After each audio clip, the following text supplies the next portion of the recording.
Hey, how's it going out there? Justin J. Dunn here with a very, very special guest right here. It's been a while since we linked no doubt, up, baby. So no doubt. I'm glad we back at it. No doubt. I got the infamous Eric Thomas here, ladies and gentlemen. E.T. the hip hop preacher, baby. What it do, J. Dunn? What's happening, man? It's Thanks your for world. coming out, man. Thanks for coming out again. No doubt. Southside in the house.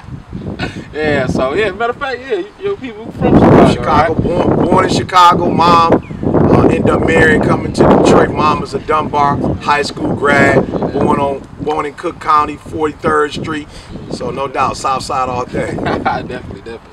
So man, I just wanted to come to you all today to just introduce you all to this very, very inspirational person in my life. When I met you, it was 2008 when I came to state. Yep, so, just a couple years ago. Just a couple years ago. And it was crazy because I transferred from FAMU. Yep. So predominantly black.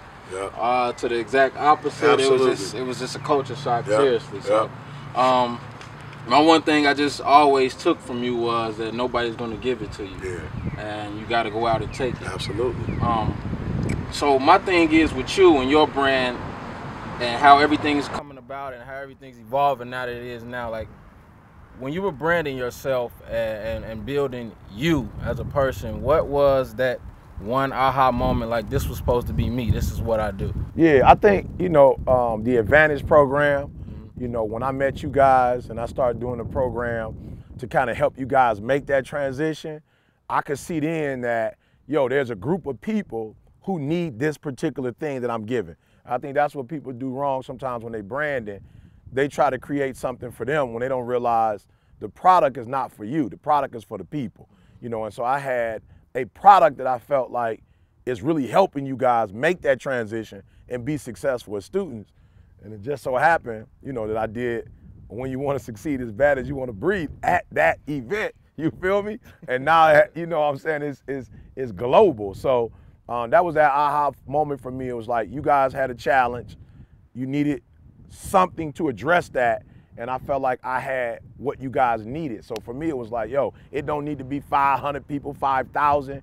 It only needs to be effective for a small group of people for you to know that it really works. Perfect. And just to go to one step ahead of that, because a lot of people, when they got this idea, they got this, just this idea on the table. They say, hey, when I make this idea, people are going to love it. That's not the case. Yeah, no. What was it that, said like, all right, I have something here.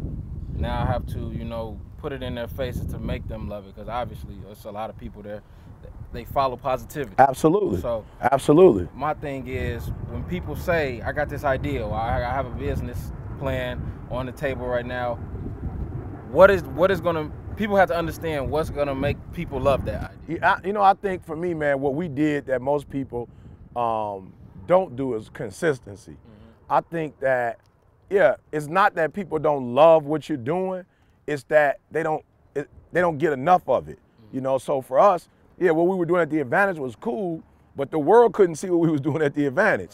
So when we did the one video, The Secret to Success, that video might have been out for years before it blew up. Mm-hmm. So we just had to keep it in front of the people. We had to stay consistent. We had to let people know, you need this. You need to get exposed to this. And so I think for a lot of people, they get crushed because they have something great, but they want it to blow up in a certain time frame, and it might not happen in the first 6 months. It may not happen in the first, 6 years. I don't know. But if you stay with it and stay consistent, eventually, if it's a good product, it is going to blow up. And that's what's so crazy with me, because I don't think I was even at state yet when that video was made. No, not at all. And I'm just like, man, look at the views now.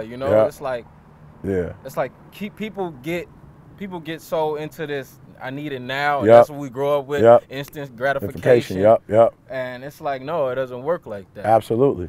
Yeah. And I think that's the problem. You just said it.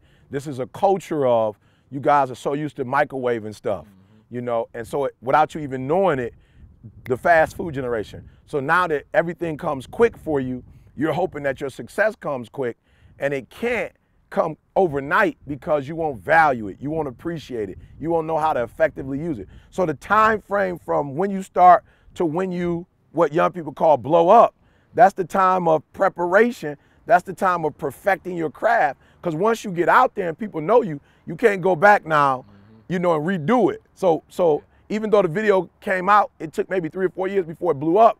By the time the video blew up and I got out there mainstream, I had practiced so much that I have become the guru. Right. That's not even who, when I first did it, I wasn't the guru. I was just telling a story, and now people literally see me as the guru when it comes to personal development and life enhancement. Perfect. And just with somebody like me, because I know it's a lot of people out there, they're in this place of they're on to something, but they don't know what it is. They just know that they're on to something, and they just have their strategies and just keep pushing. Like, what do you say to somebody who's in that weird space to where they're on the fence, like, I feel it, but what is it? Yeah, I'd say stay in the lab, you know? Stay in the lab. Every day you in the lab and you're looking at that thing, you're studying that thing. Every single day while you're doing that, you are actually taking your craft to another level. You gotta stay in the lab. And then here's the other thing I wanna say. Don't stay in the lab too long by yourself because you go crazy. You bring other people in the lab with you and you let other people look at your work and say, all right, what do you see? What are the gaps? What don't you see? What would you do? Now you gotta be careful though. Make sure that this is a group of people who are going to be able to help you and not, you know, be negative, not tear you down, not make you question yourself in a negative way, but to look at your work. And so I've always got hundreds and hundreds of people who are looking at the work. I'm reading the comments. I'm listening to my best friends. I'm listening to my mom. Mom called me the other day. Son, you know, in terms of your customer care, I think you need to do X, Y, and Z. So I'm listening to my mom, you know, and so have as many people in the lab with you, stay in the lab, keep evaluating it, keep looking at it, and keep seeing if you can add to it or take it to another level. Definitely, definitely. And last question here, I know you got to go. You're here now. Yep. Okay. Yep. It's a lot of things, a lot of distractions that could possibly, you know, get in the way. Yeah. For somebody who said, hey, you know, like you said, young people, so who blew up. Okay. How do you maintain that status and not lose track of, you know, continuing that goal? Yeah, I think, man, it's about remembering throughout the whole journey why you started in the first place. And I think so many people get caught up on, you know, as they're blowing up, they're seeing money coming. They're seeing opportunities come that they've never seen before. And I think what they do is they turn their head for a moment and they start looking at the money. They start looking at all these opportunities. And for me, it's like, yo, E, stay true to the cause, bro. What did you start this for? And you know, when you were here, before I got to this point, I started because of you guys. I wanted to help. I wanted to help you guys make your dreams become a reality, you know? And so you called me, E.T., I need to do a video. All right, so stay true to who you said, this is who you said you were doing this for. So if you calling me because you need help to, you know, get to the next level, then I need to stop and help you. And you know I got a wet in about an hour, but I need to stop what I'm doing. Why? Because this is why I did it in the first place. So if I get to a point where I'm like, nope, I can't talk to my common people, nope, I can't. Now when it comes to businesses, I'm gonna be honest with you. As I continue to develop and I continue to grow, I'm gonna ask them for more. You know, it's not about, you know, equal giving, but it's about equal sacrifice. And so there are corporations that can do more. But when you talk about, you know, the people that I started this for, it's like, man, if you need me to call your son and wish him a happy birthday, if you need me to call your daughter because she's not doing good in school, that's what I started this for. And the bigger the platform, it's gonna really give me an opportunity to do what I said I wanted to do in the first place. So I think that's it, man. My goal was not money. Money's gonna come. My goal is not, you know, to only do corporate. Corporate is, I love doing corporate work. I love the NFL, I love the NBA, but that's not why I started. I started for the high school. I started for the college students, you know what I'm saying? So, you know, a lot of people, man, hey, you know, I ain't gonna do it, you know what I'm saying? But that's why I started. I started for, you know, this level, and I can never forget it, because I think the closer you are to the reason why you did it, the more successful you're gonna be. But when you start getting away from your original purpose, your original cause, man, that's when you're gonna plunder. Definitely. Thanks again, sir. No problem, baby. I know you got something big coming up in Connecticut. Yes, right? sir. About that? Yep. Greatness is upon you, the conference, and it's our first one. And I mean, that's another thing. We've been doing this thing for 5, 6 years and we've never done a local conference because we weren't ready.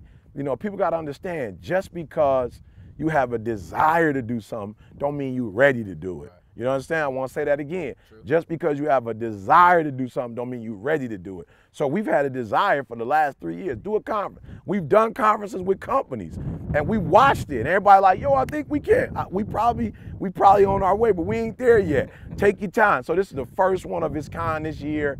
And I'm not even doing it for the sake of a conference. I'm doing it for my team so that they can get in the lab again. It's a bigger lab. This is a bigger opportunity. I want them to get there, do the video, do the sales, do the shirts, do the books, introduce me, the whole night, put the videos up so they can get in a bigger lab and say, ooh, we got more work to do. We're not there yet. I see some mistakes. I see some things we didn't add before that we can add. So, yup, hey, and I just want y'all to support my man. Some of y'all might be watching this video.